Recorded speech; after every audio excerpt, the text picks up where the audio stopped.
Hello, if you've been here before, welcome back. If not, hi. My name is David. I make videos talking about media that I want to talk about. This is my reading review wrap up of June, Pride Month, of the books that I read in this month.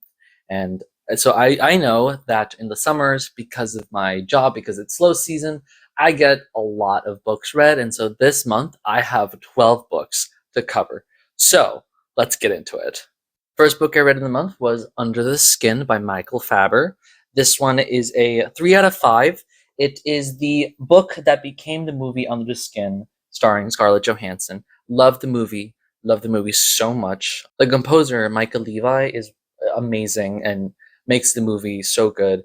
And the movie is just amazing. I read the book, found it on Thrift Books for pretty cheap. And I read it. It was fine. It's a 3 out of 5 for me.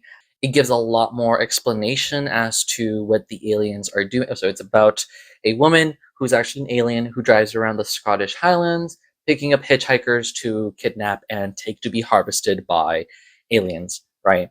And so the movie has just Scarlett Johansson doing that. In the book, it's a lot more in-depth and a lot more detailed. And that extra detail to me is what brings this book down a bit because of my bias towards the movie. Alongside that, because it's also really detailed, it's also a lot more I wouldn't say more disturbing than the movie, but the disturbing moments are a little bit more potent when I'm reading it than I would have expected coming from such a pared down movie. And I do think that the movie is better than the book version, but this book was also a pretty good horror psychological thriller story, and so I liked it, but it was a middle of the road for me. I am just biased by my enjoyment of the movie more. The next book I read was Syren by Angie Sage, book 5 of the Septimus Heap series. I'm getting close to finishing it, getting real close. It is a 4 out of 5 for me. I absolutely enjoyed this book, and the series has gotten better and better as it progressed because if you've kept track with me as I'm reading this series, no, the first book was pretty good. The second book, not my favorite. And then it just sort of kept getting slightly better and slightly better. And here, the characters and the situations are a lot more, I wouldn't say mature, but definitely maturing. And I do enjoy that. I didn't like how some of the characters interacted with each other, specifically Jenna and Septimus. They acted very different than what they normally act as, and that felt like it was specifically changed so that specific things could happen, and I didn't quite enjoy that. However, the plot structure and the story structure decides to focus more than it usually does, because in the prior books, the narration sort of like meanders around different characters. Here in this one, the story decides to just focus on like one or two characters, and it's very, very well paced. And so it doesn't feel like it's meandering. It feels like it's definitely leading towards something. And so it feels the size of it makes a lot more sense with what happens. And I like how a lot of the mystery of what was happening in this abandoned island that the characters are stranded on is revealed slowly and not just outwardly given to us.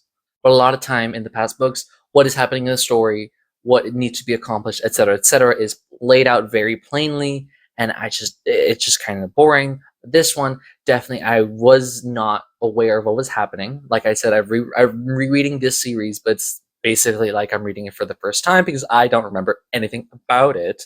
And so it was really fun reading it because it didn't lay everything out for me, and I had to deduce what's happening. And it's only at the very end that I get all the answers. I'm like, oh my god, this was that, and that was this, and da da da da da da. And that was a lot more fun than the past books of Septimus Heap. And so I'm really happy with how it's turning out. The next book I read was Visser by K.A. Applegate. Visser is it's the third book in the Animorph Chronicles spin-off, quote-unquote, series for the Animorphs series, which I've been listening to through the Audiomorphs podcast. Shout out to Daniel. This is a 3.5 out of 5 for me. I think that the main character, the story focuses on the beginning of Idris, who is Visser 1, who is a secondary antagonist that crops up in the middle of the series, who is a Yerk that has taken over one of the main characters, Marco's mother, and she is the one, Idris, is the one to pioneer and start the invasion of Earth for the Yeerks. And it's sort of going through the beginning of the invasion and the emotional changes she goes through. And it's pretty good in showing her past.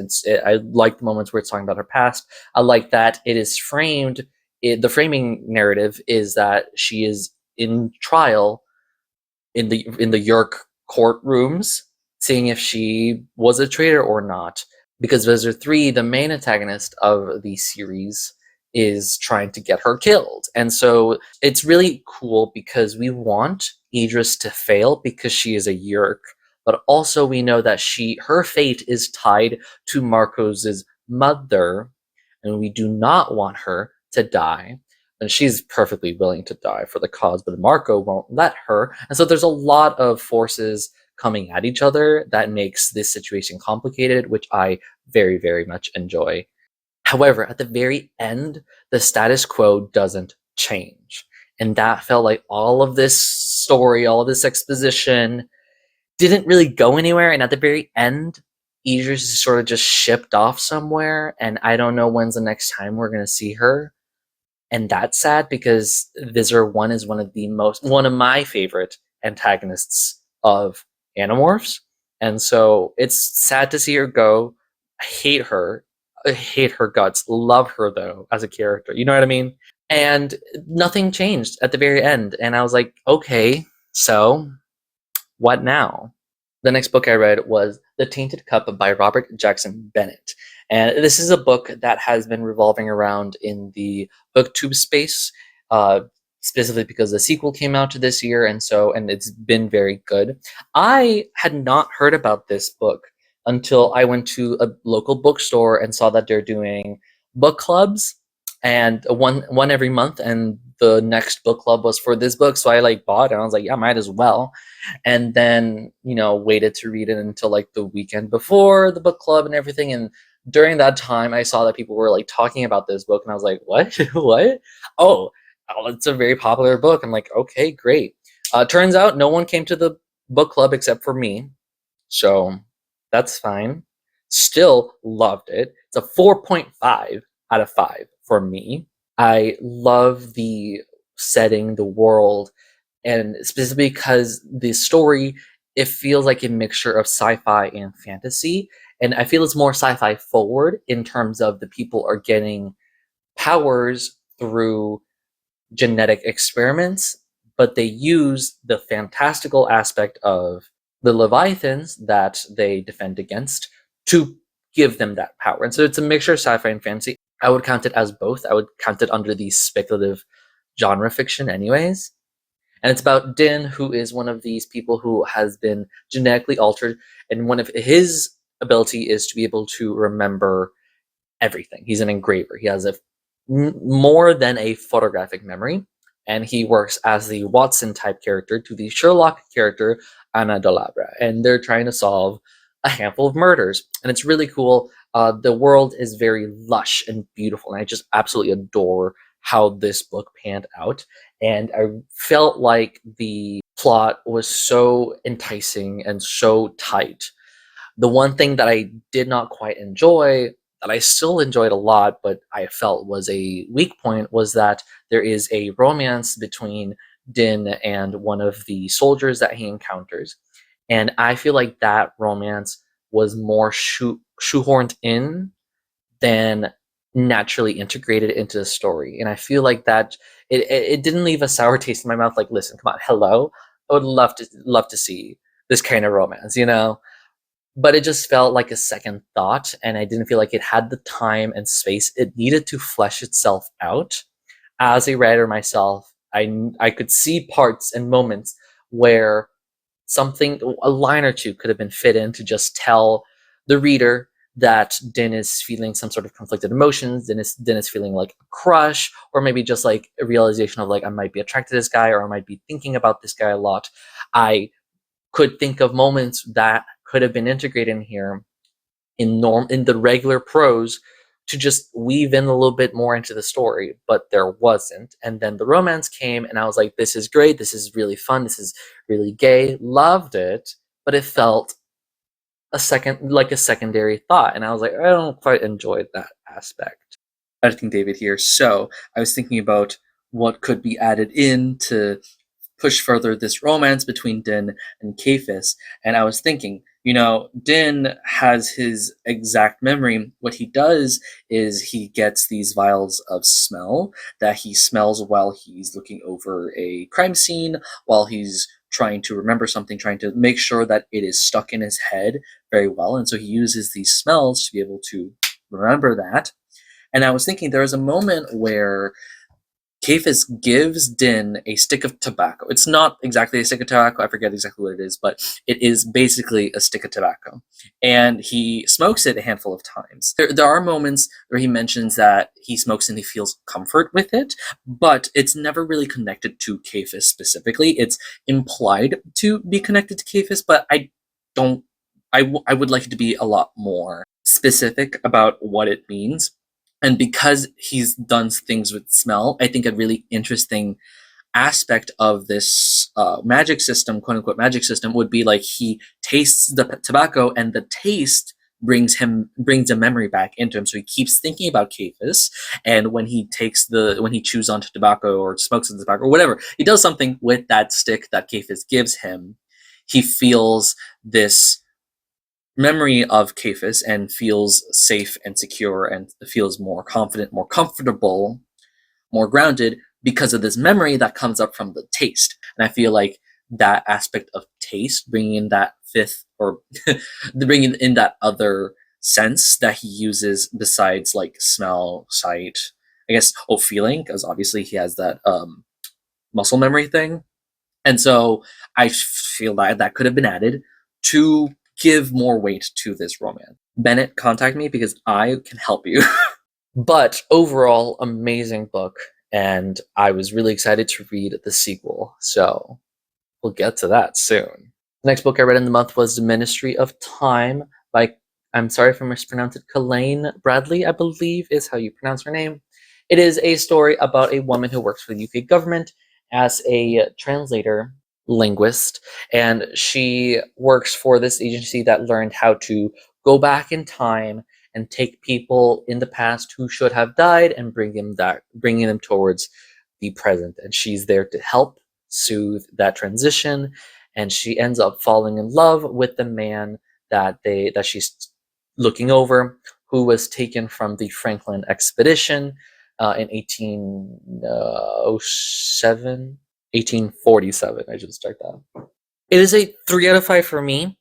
So I have slight conflicted emotions about this because I came in expecting something. I came in expecting some interesting science fiction and interesting like sociology and anthropology, talking about how different cultures may clash, especially if it's the same type of culture but over different time periods. That would have been really fun, and it was at the very beginning. And then it slowly turned into a lot more of a comfy romance that I'm not much of a comfy romance reader, but as I kept reading and I kept interacting with these characters, the two main characters, I was like, honestly, yeah, I would love to keep reading this cozy romance story, science fiction, about a woman in the present time and a man pulled from the past, because their relationship was really fun as it kept going. However, closer to the end of the latter half of the book, it turns into a sci-fi thriller, and I still want it to be just a cozy romance. And the thing is, if I knew that it was a sci-fi thriller coming in, I still would have read it and would have been turned off by the cozy romance feeling at the beginning of the book. And if I had wanted to go into it, if I wanted to read a cozy romance story, I wouldn't have wanted that, because I don't tend to read those kinds of stories. I would not have picked this up if I knew it was going to be about that. But once I got invested in the characters, then I wanted it. So it's a very like, there's conflicted emotions in me about this book, and I think it's pretty well written, and it's really interesting what it does with time travel and with sociology. But in the end, I was just like, I didn't like how it turned into a sci-fi thriller once I wanted it to be something that I don't usually want. You know what I mean? So, but it was still a pretty good story. I really liked the cover at least. So the next book I read was Lady Macbeth by Ava Reid. This is a 4 out of 5 for me. I really, really enjoyed this story, and I was very surprised with it when I got it.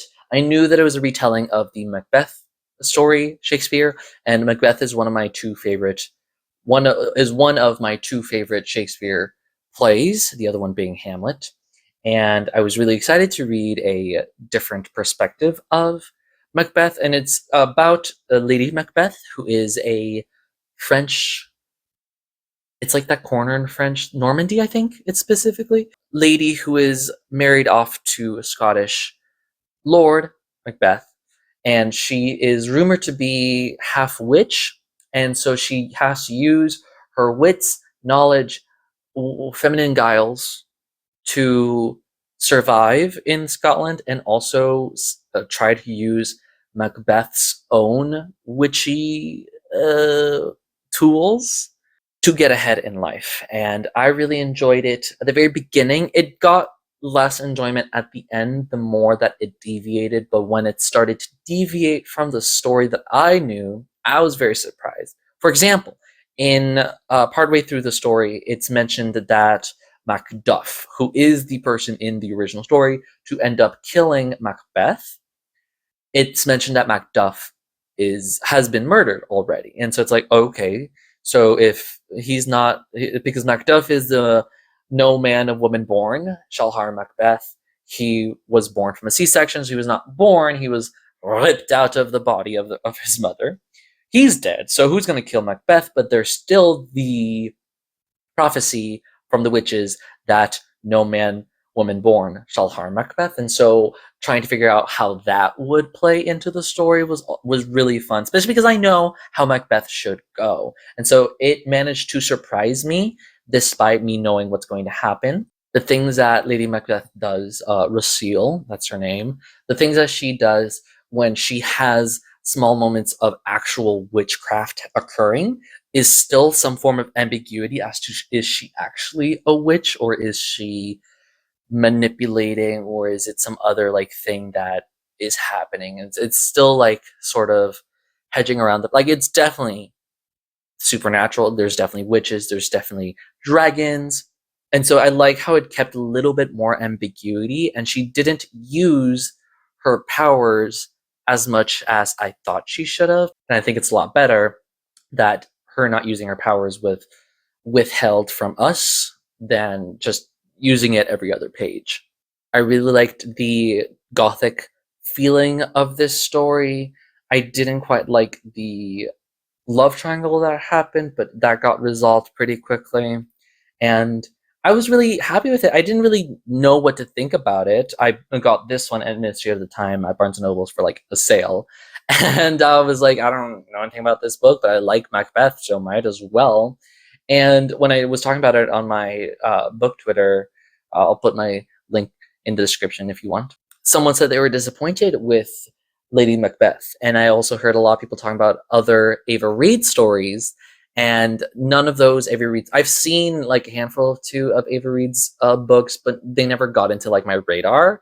But after reading this, I'm like, you know what? Yeah, let me read some of Ava Reid and see how her stories hold up. The next book I read was The Starving Saints by Caitlin Starling. I was really excited to read this book. I saw it online a while ago and pre-ordered it because I saw the cover. The cover is so beautiful. I absolutely adore how this cover looks. And it sounded really interesting. It's about 3 characters, 3 women, a knight, a sorceress, and a scavenger girl who are living inside a castle that is under siege by warring forces, and their entire castle is trying to help support the population inside it, but they are starving to death. There is no more food. And all of a sudden, the 4 gods, 4 saints that they worship appear, and things go to shit. And it's really fun, and the writing is amazing. It's beautiful. It's terrifying at parts. Honestly, I wish it pushed more. It is a 4 out of 5 for me. I just wanted it to push more of its horror, because I felt like the stings of horror felt disconnected from each other, and I feel like a lot of it there could have been more in the story. But the tone and overall feel of the story is more than enough to sustain that for me, and absolutely adore the story. I think this is one of the few books that has suffered when I read it because I'm reading it in a setting that is not conducive for this book. Like, I think this would be a great book to read in like a little book corner in like a library when it's raining outside. This is the kind of book that I want to be like isolated and reading it. I was reading it at work. I had to stop every few minutes to help somebody. And so that probably didn't help how I felt about this book. And especially because of how different and strange the story is, I didn't quite understand about 20 to 25% of what happened. And so it's definitely a book that I want to reread just to be able to understand what happened. But I absolutely adored this book, and I already had some books of Caitlin Starling to read, like Luminous Dead off the top of my head. I've been wanting to read for like ages, and so I mean, when I pre-ordered this, I didn't even realize it was Caitlin Starling. I didn't realize that there's been a history of in my TBR of this author, and so once I finished this, I was like, you know what, I gotta keep reading her. Like Caitlin Starling and Ava Reid were some of the biggest surprises for me this past month, this past year. And so I was really happy with this book. Caitlin Starling, Ava Reid, and Robert Jackson Bennett, I will say, were the three top authors this month. The next book I read was Bury Our Bones in the Midnight Soil by V.E. Schwab. I got this book from Book of the Month, and I was really happy to get it because I had seen people talk about it. I had seen some people get ARCs, advanced reader copies, right? ARCs. I saw a handful of people getting those or just pre-ordering or whatever. And V. Schwab, I've read Vicious before, and what was the other one? Forget what I've read some of V.E. Schwab. I'm very familiar. Darker Shade of Magic. I've read Darker Shade of Magic from V.E. Schwab. Didn't quite enjoy Darker Shade of Magic. It needed to be gayer. Vicious was so gay. It needed to be gayer. V. Schwab, please. This one was pretty gay, though. It's a 4 out of 5. I saw it on a Book of the Month on the list of options. I was like, sure, might as well. I know a lot of people are going to be talking about this book. Might as well get it when I already have this subscription. I'm not losing any money here, you know? And I read it, and it was good. I feel like it's too long. That's my biggest gripe. There's a lot of moments here that I feel can just be pulled. It's about 3 different women through different time periods that become vampires, and they have to deal with it. I'm not going to go into how deep the characters interact with each other, but there are definitely a lot of nuance in terms of, is this person good or is this person bad? There's some people who are some characters that are like, oh yeah, this is a horrible person, and some characters I'm like, you know, it depends. It definitely was too long. So, for example, I think that the flashback memories that Alice, who is the character in the modern day, has of her sister running away and her sister dealing with the death of her mother and her father remarrying, all of that could have been cut out. It didn't really do anything, and it just took up a lot of space.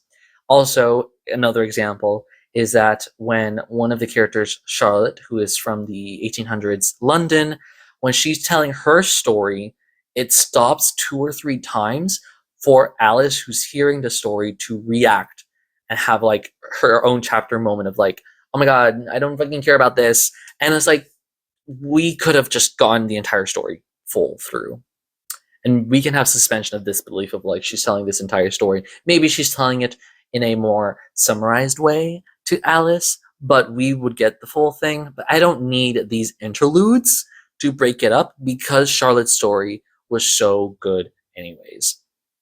Definitely the highlights for me at the very beginning, specifically with Maria / Sabine's story, even though her story devolves in a very bad way, well-written way, and it's just degradation storyline, that's it. really liked the very beginning of it, and so I was really happy with it. I know that a lot of people on book Twitter, booktube, have said that this book is either the best thing ever or horrible, and there's like no in between. I'm like, this is fine. This was fine. I've read far better books. I've read far worse books, and V. Schwab has a really good authorial. What's the word? I can feel her writing. I can feel her character, her voice, arthurial voice. That's it. She has a really strong arthurial voice, and I was really happy. I felt safe reading this book. I knew that she was going to take me to where it is, and so I was like, yeah, this is, at the very end, I was like, this was good, and I did enjoy my time with it. And it's a really, really good book of the month pick. I don't know if you can see the logo here. Book of the month, sponsor me. We're almost there. Next book I read was Found, an anthology of found footage horror stories. And so I read this book. I found this book because a YouTuber that I follow, my mind is blanking. I'm really tired. My mind's blanking what his name is. This is the video that he made about this anthology, and I wanted to watch this video, but I wanted to read this anthology first, so I got it, bought it, read it. It's a pretty, really, really good short story anthology about many different found footage horror stories about either people who find found footage or formatted in a way like a found footage thing. And I remember reading it. I was reading it in one day, and it was I was opening for work, and I was like, I cannot read this book when I close the next day, so I had to finish it the same day. It's a 4 out of 5. I read a lot of short story anthologies, and this one's a pretty good one. And I don't know if I'm going to read the next uh, iteration of this anthology, but it's definitely really, really good. Scary. It was very terrifying. There was moments. There's some stories that I fully keep thinking about of how disturbing they were, and some of the interesting formats as well. There weren't any authors that I knew about, but when I went looking into it, some of the authors I've already put their books onto my to be read list. I'm like, hell yeah. Let me see if I can. There it is. So if you like short story horror anthologies collections, I would recommend this one a lot. The next book I read was Darke by Angie Sage, which is book 6 of Septimus Heap. This was the long month, and this is a 4 out of 5. This is probably my favorite Septimus Heap book so far, as of the last 6 books that I read. Like Syren and Darke were my favorites so far. I remember thinking that this was the last book in the series because when I was reading it for the first time in 2012, the next book, Fire, had not been published, I believe, and I didn't read it, and I never knew about it, and I only heard about it a year or two after I fully finished reading all of these books, so I just didn't read it. And reading it now, rereading it for the first time, it's a really cool culmination of a lot of things for this series. The stakes are higher. The spectacle is higher.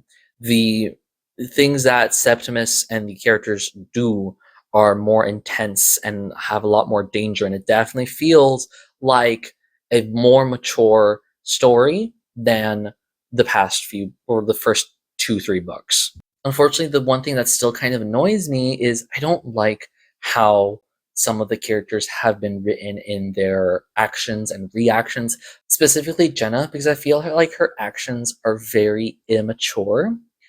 And also, I feel like people don't like her in the series because they don't talk to her, they don't communicate to her, and because they don't do that, she gets frustrated, and the actions that she does frustrates me. So I'm not saying I don't want to blame her, but it definitely feels like the writing, how she's written, is trying to write her to do stuff to move a plot point, and it just doesn't feel that natural. Like at the very beginning, Jenna and Septimus get angry with each other because Jenna's trying to tell Septimus that's the thing. Also, Jenna's trying to tell Septimus that there's something happening in the castle, something bad, and he doesn't believe her. He doesn't trust her.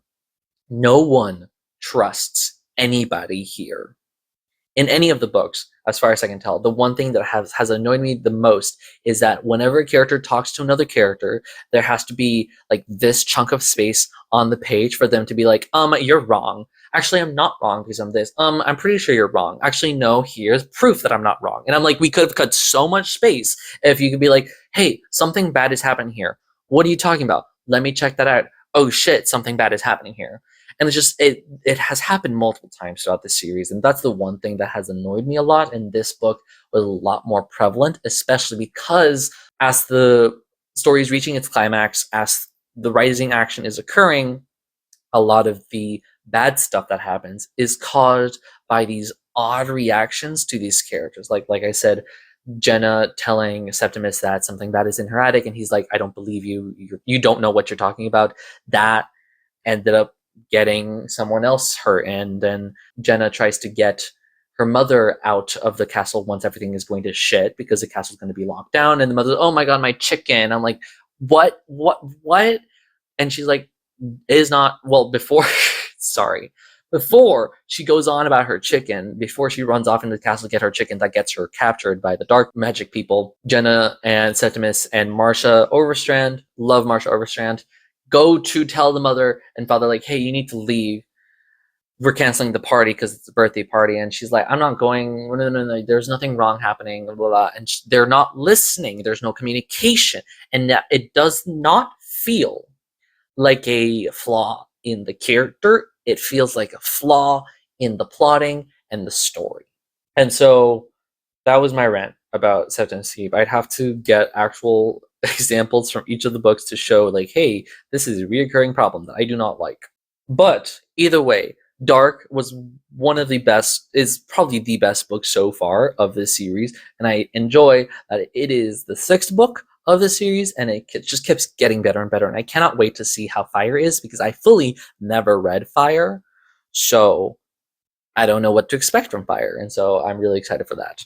This is the second to last book, okay, guys, that I read this month, and it is A Drop of Corruption by Robert Jackson Bennett. It is the second book, the sequel to the Anna and Din mystery, and this is a 5 out of 5. This is the best book I've read this month, and I really enjoyed this sequel. And a lot of the things that happen in the first book, the feeling of it at least, is condensed even further in this book, and then other stuff are added alongside it. So the stakes are, I would say, slightly larger. In the first book, the stake was that we have to find the murderer before they murder someone else, and also weaken the walls further that are protecting the city from the Leviathans. Here, it's basically boils down to, like, hey, there's a bomb that's going to go off, that's going to kill the entire northeastern seaboard. So let's find that bomb, please. And I did enjoy that the antagonist here has actual interaction with the main characters that the first book didn't have. The antagonist there's a handful of antagonists, and there was one antagonist that had an interaction with the characters at the very end. But here, at least, we knew there was one central antagonist, and then once they are revealed and they're in the story present talking to Anna and Din, it's really cool. It's really great. The magic system gets pushed further and further into interesting and new sites and locations, and I just adored how this story was written. And also, it feels different. I also really like how the different setting gave this story a different feel than the first book, because they're in the same country, but in the first book, because it's set within the walls of a city that's on the edge of the danger zone, along with how industrial it is, it felt like it was in a Southeast Asian city. And here, because it's more of a coastal area that's still tropical and still hot, it felt like it was in a tropical equatorial location, and that added a different feel to the story. It definitely felt like in a different location, and that is a really, really good writing for me to have that feeling, because a lot of times some books have some issue trying to differentiate between one location and the other. This series, Robert Jackson Bennett does it very well. So yeah, I really enjoyed where this book went and the things that it did.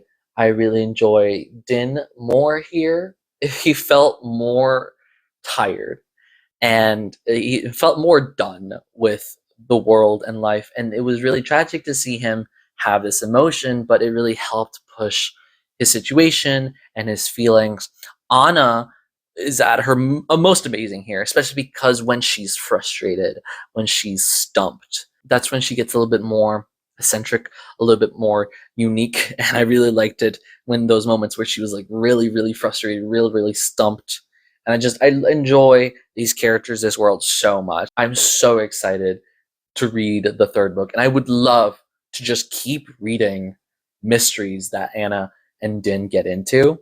Just like I would love to see a large amount of Anna and Din mysteries as Sherlock Holmes and Watson got.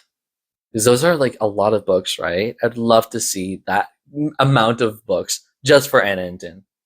The one thing, obviously, I loved it. There was no gay stuff between Din and Kafis, but it was simply because he was away, and I could still feel the emotion. Like the thing that was lacking from Tainted Cup was that the gay romance felt like an afterthought. Here, it felt like it is a constant thing that is at the edge of Din's thoughts, especially because he's away and he's trying to think about his future and he's trying to think about his comfort. He's trying to think about his life here in terms of staying alive and surviving, etc. And so it definitely felt like it was integrated more into the story than in Tainted Cup. So I was really, really happy with that. So yeah, I'm really happy with this series, especially because I was not going to read it at all. I had not heard of it up until I was like, hey, let me join this book club. And then the book club never happened. So, oh well. Okay, last book is Dread Nation by Justina Ireland. This was a really fun book to cap off the end of Pride Month. I wouldn't say it's very gay.